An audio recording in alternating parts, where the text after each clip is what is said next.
الفيديو ده لكل زوج، اوعى تعمل زي صاحبنا مع مراتك، النهاية خراب بيوت. نبدأ قصتنا بالصلاة على الحبيب محمد، اللهم صل وسلم وبارك عليه، ونقول ايه وصاحبنا عمل ايه وخرب بيته ازاي. بيقول هي كانت زميلتي في الشغل، وكانت بنت محترمة ومؤدبة، وانا كنت بدور على عروسة. قعدت اجيب يمين وشمال، كله دورنا على عرايس وهي قدامي. سبحان الله، النصيب بتاع ربنا. لحد ما في يوم واحد زميلي، يعني انت عمال تدور يمين شمال، ما قدامها فلانه اهي، ما تتجوزها. قال له صدق، معانا بقالها كام سنه في المكتب ومحترمه ومؤدبه، مفكرتش فيها. طب ما تفكر فيها، على الاقل احنا عارفينها واللي جاي من بره مش عارفينها. قال له خلاص مش يعني انت رايك توافق عليا؟ قال له بقول لك ايه، احنا نكلم زميلتها اللي قاعده جنبها دي، صاحبتها قوي، وتخليها تجس النبض وترد علينا. قلت له خلاص ماشي. وفعلا كلمنا صاحبتها وكلمتها، والحمد لله جانا رد انها موافقه. رحت كلمت امي وابويا وخدتهم وخبطت على بابها، واهلها استقبلونا، والدنيا مشت لوز اللوز اللوز.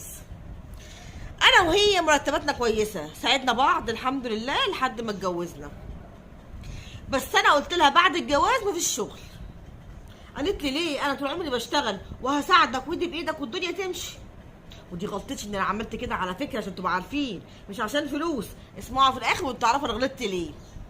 قلت لها لا، انا عايز مراتي تبقى في البيت، اروح الاقيها عامله لي لقمه، مجهزه لي حاجه كده يعني. قالت لي خلاص ماشي حاضر عينيا. طب اقول لك على حاجه، طب ما اخد اجازه. قال لها تاخدي اجازه بايه؟ لما ربنا يكرمنا بعيل ولا حاجه، ولا اقول لك مش هينفع؟ لا اقعدي اقعدي اقعدي اقعدي. وانا حالتي اصلا ماديه غير الشغل كانت متيسره الحمد لله. هي ساعدتني في حاجات كتيره جدا، ده وفر معايا برضو كتير جدا بصراحه، مش هكدب يعني، والدنيا مشيت الحمد لله. وقعدت في البيت بقى، قعدنا سنه اتنين تلاته مفيش خلفه. اهلها يتكلموا واهلي يتكلموا، وانا وهي مكبرين دماغنا. المهم هي كل يوم تتصل بيا في الشغل بمره واتنين وتلاته واربعه، تطمن عليا، وصلت، كلت، شربت، عملت، كل يوم في الحاله دي. بصراحه يا جماعه انا بدات امل من الموضوع دوت. واجي بقى البيت عايزه انام، اكل لهم وانام، موجود في الشغل تعبان. هي عايزه تتكلم بقى، تقعد تتكلم تتكلم تتكلم تتكلم، وانا خلاص بقى مش قادر بقى الموضوع بالنسبه لي. قلت روح شوف دكتور، يمكن ربنا يرزقها بحته عيل ويلاقيها عني. خدنا ورحنا كشفت انا وهي، العب طلع مني، طلعت ما بخلفش. هي قالت لي خلاص مش مشكله، انا راضيه بيك وبحبك وربنا كرمني بيك وانا هقعد معاك. يا بنت الناس، لو عايزه تكملي معايا مش ماشي، مش عايزه تكملي براحتك، اقعدي عيدي مره كلمه واتنين وتلاته عشان ما شفتش ذنبها. قالت لي لا انا هقعد معاك خلاص، هي دي اراده ربنا وانت نصيبي، وانا مش معترضه. بتحبني بصراحه، بتحبني وكويسه جدا، ومنضفه بيتها ومنضفاني وحاجتي زي الفل، وانا نفسيا زي الفل. اهلها مش عاجبهم الموضوع دوت، سكتتهم بصراحه ربنا، قلت لهم ما تكونش اقعدي حياتي. وانا اهلي طبعا زعلانين عليا، هيكلموا معايا عشان ايه؟ شرف فوق دماغهم، عشان دي طبعا عملت الحركه دي معايا وانها قعدت معايا. قعدنا كتير على الحاله دي، قعدنا كتير، قعدنا كتير جدا جدا. بس الموضوع بقى الصراحه زاد في الشغل، انا بدات اتخنق. يعني كل شويه اتصال، كل شويه انت عامل ايه، كل شويه انت اكلت، انت شربت، انت رحت عملت ايه. لا اقعد احكي، طب انا يعني انا ورايا شغل برضو. المهم صاحبي بيقول لي مالك يا ابني في ايه؟ قلت له زهقان، كل شويه تكلمني كل شويه تكلمني كل شويه تكلمني، انا زهقت بالموضوع ده. يا ابني حد طايل؟ ده انا مراتي من ساعه ما بخرج ما بتقولش انت فين وتسال عليا. يا شيخ احسب وراجع قلب. يا عم شكلها بتحبك وتهتم بيك، بلاش كده، ده كفايه انها راضيه تاني انت هتعايرني؟ انا ما بعايركش، انا بقول لك كفايه انها راضيه باللي انت فيه، وكفايه انها مهتمه بيك وتسال عليك، حد يزعل من كده؟ دي بتحبك يا ابني. انا زهقت، كل شويه اتصالات، كل شويه تليفونات، انا خلاص تعبت. المهم واحد زميلنا تاني قاعد سامع الحوار كله، سامع كل حاجه بتتقال. قال له طب وانت متضايق انها بتتصل بيك؟ متضايق، متضايق، كل شويه تكلمني، حتى ما مروح بتقعد تتكلم تتكلم تتكلم، طبعا قاعده لوحديها ما بتتكلمش مع حد وتحوش الكلام، وانا عايزه انام وجايب الشغل تعبان، وهي ما بتبطلش زن. طب انت عندك نت في البيت؟ لا ما عنديش زفت نت في البيت. طب خلاص دخل نت وخليها تقعد عليه، يعني انا تشغلك. صاحب التاني قال له اوعى تعمل كده، اوعى. قال لي يا عم اوعى ليه؟ ما هو كده كده هتلاها في الموضوع. يا ابني بلاش دخل نت في بيتك، خليها ماشيه كده. الحمد لله ان هي راضيه بكده، وانها بتتصل بيك وتطمن عليك والدنيا ماشيه. يا عم انا عايزه تشغل عني، مش وجع قلب. المهم دخلت، يا ريتني ما كنت سمعت كلام صاحبي التاني ودخلت نت في البيت والدنيا بقت تمام. هي في النت برضو مش قوي، تقعد بقى دخلت عملت فيسبوك وعم مش عارفه ايه مع اهلها والكلام ده كله، بتقعد تشير. زهقت. هي برضو عندها اخلاق لحد دلوقتي، يعني الموضوع حلو معاها جدا، وانا اللي عبيط ولا اللي عماله ازقها للهبل ولا زقتها لنفسي وجع القلب وخراب بيتي. اسمعوا القصه وانتوا عارفوا خربت بيتي ازاي. المهم برضه بتتصل، فقلت له شفت دخلت نت مفيش فايده. قال له بقول لك ايه، في العاب كده خلاها تدخلها، الالعاب دي بتلهي الواحد وبتخليه ينسى نفسه. قال له العاب؟ قال له العاب على الموبايل. قال له العاب ايه دي؟ صاحبي برضه قاعد مركز. قال له حرام عليك يا ابني، ده احنا عيالنا هيتخرب بيتهم ما بيذاكروش بسبب الالعاب دي، انت كمان عايز برضه تلهى عنه؟ انت بتستعبط؟ بلاش يا ابني تدخلها في الالعاب دي. قال له يعني الالعاب دي عباره عن ايه؟ قال له مفيش، بتلهي وبتخلي الواحد يستلى وينسى الدنيا حتى مش هتتصل بيك، هيبقى فاتحه اللعبه ومستنيه الجيم يخلص، مستنيه مش عارفه ايه يعمل، هتلهى عنك خالص. قال له عامل كده صاحبه التاني، يا ابني بلاش، ده احنا عندنا العيال تخرب بيتهم. قال له يخرب بيت؟ قال له العيال بيقعدوا على اللعبه ما بدوش يقوموا يذاكروا. قال له بتلهوا للدرجه دي؟ قال له ييه وينسى الدنيا. جبت لها لعبه معينه، اللعبه دي بيشترك فيها ناس كتير جدا وبيكلموا بعض مكالمات صوتيه. قلت ايه تلعب بيها مش مشكله. مسكت اللعبه من هنا، في الاول ما كانت ايه يعني ها مخنوقه منها، تتصل بيا برضو لحد ما واحده واحده واحده لقيتها بتتسحب مني مبقاش يكلمني. صاحبي قال لي شفت بقتش اكلمك اهي. قال له اه صدق مبقاش يكلمني. ارتحت شويه. بس اللي انا شفته يعني انا ما اتمنهوش انه يحصل، وخربت بيتي بايدي. البيت مبقاش زي الاول نظيف، اكلي ما لقاهوش جاهز، هدومي زي الزفت، اتكلم واخانق هي زي ما هي. اشتقت لاتصالها ليا، مش هكدب عليكم في الشغل. اشتقت. طب انا اتعودت انها تكلمني بصراحه وتهتم بيا، حاجه حلوه برضو. طنشتني خالص. طول ما انا قاعد في البيت ماسكه اللعبه بتلعب بيها وانا قاعده اتكلم معاها في اي موضوع، انا اللي بتكلم مش هي. لغياني.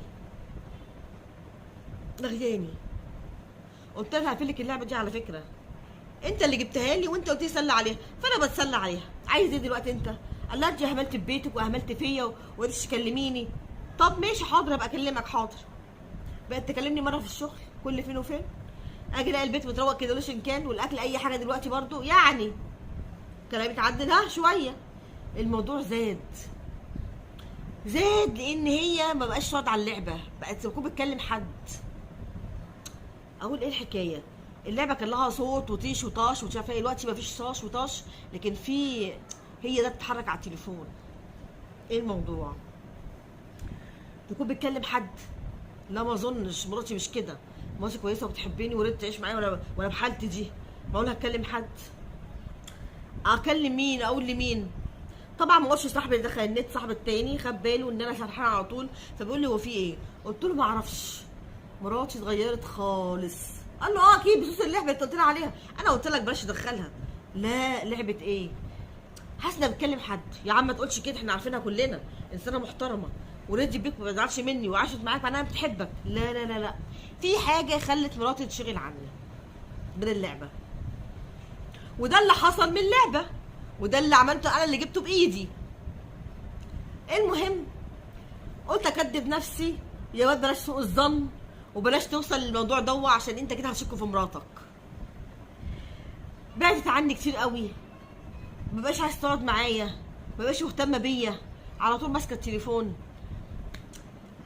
اول ما اخش البيت تعمل نفسها مش شايفاني، اقول لها يا بنتي مالك؟ تقول لي ماليش مفيش حاجه. بقت تعملني اوسع يعني معامله وحشه جدا جدا. المهم انا برضو محتار، في حاجه مش طبيعيه، لحد ما في يوم رجعت البيت ما لقيتهاش. مش سابت البيت ومشيت، لا دي خرجت من غير ما تقول لي. الساعه 2 راحت جايه متشيكه قوي، وكانت لابسه لبس حلو جدا. انت كنت فين؟ كنت عند امي. كنت عند امك بالشياكه دي؟ هروح لها مبهدله يعني؟ قلت لها ماشي مفيش مشكله، حضري لي الغدا. ما عملتش غدا. طب يعني ايه؟ هات حاجه جاهزه. قلت لها حاضر هجيب حاجه جاهزه. لقيت امي بتكلمني بتقول لي بقول لك ايه يا ابني، هي مراتك كل يوم بتخرج؟ كل يوم فين ياما؟ ما في البيت اهي. لا، بتخرج كل يوم الصبح بعد ما تنزل وتيجي قبل انت بتيجي بساعه وساعتين كده. مين اللي قال لك ياما؟ انا بشوفها من البلكونه ماشيه. ما بيت امي يعني البيت اللي فيه امي جنبينا، فامي بتبقى قاعده الصبح كده وما بتعملش حاجه، قاعده في الشباك فشايفاها. اول مره وتاني مره كانت بتجيب طلبات، بعد كده الموضوع اتكرر. طب يا اما انا ما اعرفش، حرام انا هسالها في الحوار ده. كانت بتشتري حاجه وبترجع. هو انت كل يوم بتخرجي؟ انا بخرج فين ان شاء الله. امي بتقول لي انت كل يوم بتخرجي. لا ما حصلش، انا ما بخرجش على فكره. يعني ايه ما بتخرجيش؟ يعني امي كدابه؟ جايه شافت حد شبهي لكن انا ما بخرجش. طب ما انت خرجتي النهارده. خرجت النهارده بس انت شفتيني وانا جايه. قلت لها ماشي، انا مش فاهم الموضوع ده وسكت. جيت تاني يوم اتصل بامي اقول لها خرجت النهارده، قالت لي يا ابني ما خرجتش النهارده. قلت لها انا كلمتها بتقول ما خرجت ما بخرجش. لا يا ابني انا شايفاها بعينيا بتخرج. الموضوع بقى شاغلني كتير كتير قوي ومش عارفه امسك حاجه عليها. مسكت التليفون بتاعها ابص فيه لقيته مفيش حاجه خالص، ولا محادثات ولا كلام ولا حاجه. ما كانت بتكلم مين ده كله؟ هي ماسحه ده كله ولا انا متهيألي وفي لعبه تانية هي بتلعبها انا ما اعرفهاش. بقول لها بقول لك ايه، هو انت في لعبه تانية غير اللي انا قلت لك عليها دي بتلعبيها؟ لا. امال ليه ما بسمعش تيش وطاش وطخ وطخ وطوخ في اللعبه اللي بتلعبيها دي؟ ما انا كنت طبعا قاعد وسامع كل رزع ده في اللعبه. لا ما انا بوطي الصوت. بتوطي الصوت ماشي. قعدنا شهر 2 على الحاله دي. في يوم جاي من الشغل لقيتها لما هدومها مش موجوده في البيت. اتصلت بامي قالت لي يا ابني شفتها، ما اعرفش ما خدتش بالي النهارده، انا ما وقفتش في الشباك. قلت لها دي لما الهدوم مشيت. اتصلت بيهم في البيت عندهم قالوا دي جايه غضبانه. غضبانه ليه؟ بتقول ان انت ما بقيتش مهتم بيها واللي انت بتعملها معامله وحشه، وان انت ما بقيتش تسال فيها زي الاول وهي عايزه تطلق. قلت لهم انا ما بهتمش بيها، تعالوا شوف انا جايب لها ايه واعمل لها ايه. الموضوع مش كده، الموضوع في ان المهم رحت لهم وكلمتهم وكلموا معايا ومش عارفه ايه، ورضيتها وصلحتها وجبتها البيت. قلت والله لا اعرف السبب ايه، مش هكدب عليكم، انا هكرت التليفون بتاعها.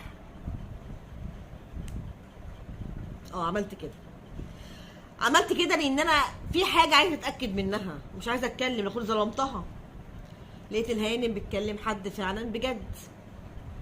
ومنين بقى؟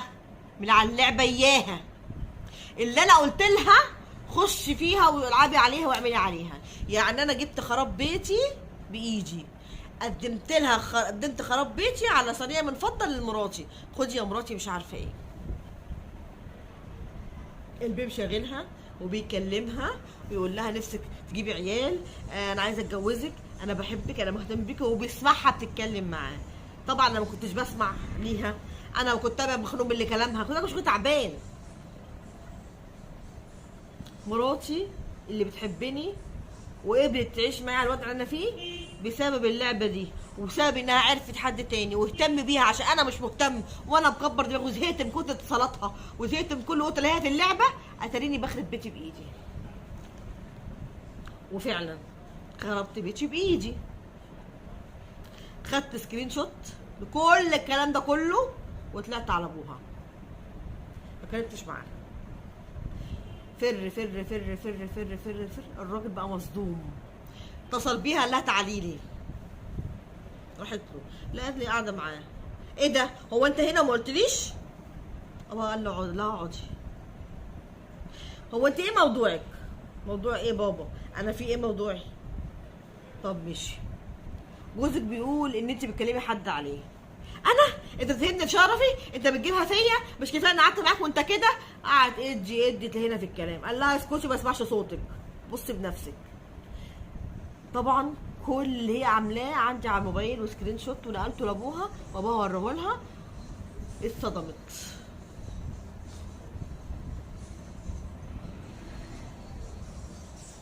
عارفه ردت عليا قالت لي ايه؟ انت السبب. هو قال لها هو السبب يخليكي تعملي كده؟ اه يا بابا هو السبب.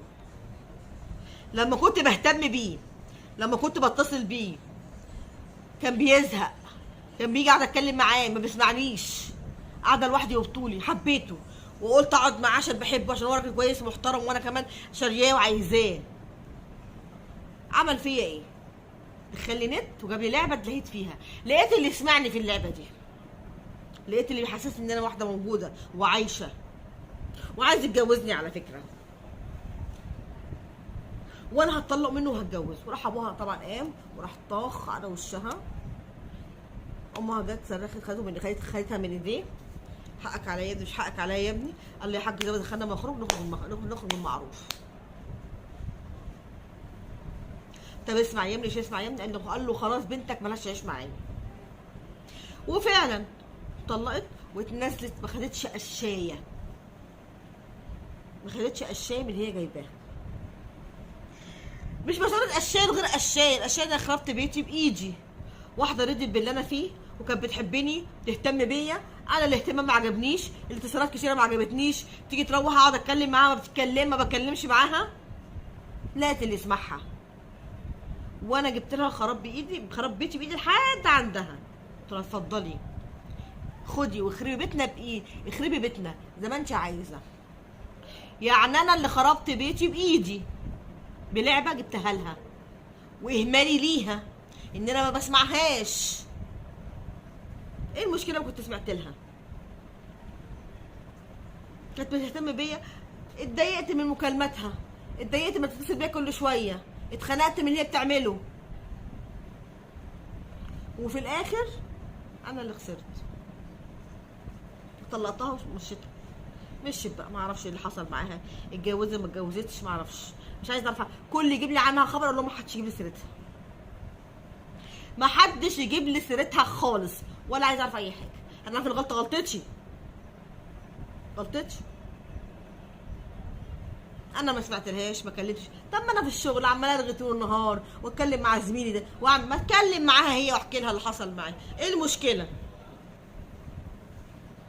وخربت بيتي بايدي.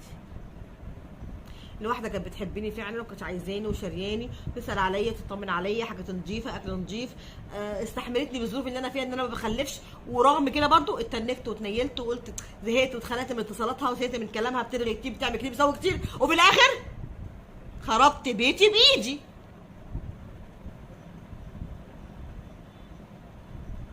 هو ده اللي انا عملته، ودي قصتي ليكوا كلكم. انا مش عارفه ارد عليك اقول لك ايه، انت فعلا غلطان. على فكره كل في رجاله كتير بتعمل الحركه دي، مش حركه ان نجيب لها لعبه، يعني حركه لما مراتك تهتم بيك كتير بتزهق، لما بتتكلم معاك بتزهق. طب ما انت فعلا بتتكلم مع صاحبك بره وبتقعدوا ترغوا كتير جدا، ما بتزهقش ليه؟ تزهق من مراتك ام عيالك او ما فيش عيال عموما ليه؟ كل الرجاله على القهاوي بتقعد ترغي ترغي ترغي ترغي ترغي، تيجي البيت بقول لك انا عايزه انام مصدع. مش ده اللي بيحصل؟ طب ليه؟ احكي لها فلان عمل كذا، فلان عملك اي كلام، في اي كلام اتكلم معاها. لا ده بيجوا من بره العشاء جاهز، هو ده اللي بيحصل. والبيت اتخرب، بيتخرب البيت على كده. بيلاقي اللي بيسمعها بره ويطبطب ويحنن، رغم ان هو تلاقيه مع مراته اوسخ وادل، لا مؤاخذه في الكلمه يعني، بس هو كده. اللي بره بيبقى احلى والبيت واحلى. دي مشكلتنا، دي مشكلتنا يا جماعه، ان الست او الراجل ما بيتكلموش مع بعض. انت عارف ان الكلام ده اصلا بيخليكم تقربوا من بعض، بتفهموا بعض اكتر، بتبقى الدنيا سهله بالنسبه لكم اكتر، لان كتر الكلام بيخليك تخلق شخصيتك، تتعصب في لحظه، تعمل حاجه، بتفهموا بعض، بتقربوا من بعض. هو ده المفروض يحصل يا جماعه، اقسم بالله. الفيسبوك والكلام ده كله والحاجات دي كلها عليها ناس بتستنى منشور، بتستنى حاجه، حزينه، مالك، اخبارك ايه، شكلك شعبانه، شكلك حزينه، طب احكي لي، طب اتكلمي معايا، ما احنا اخوات.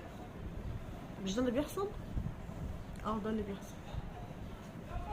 على ودي قصتنا النهارده، ويا رب تعجبكم، يا رب تشوفوها وتشوفوا كل واحد يحافظ على بيته، كل واحد يحافظ على بيته يا جماعه، عشان خاطر ربنا.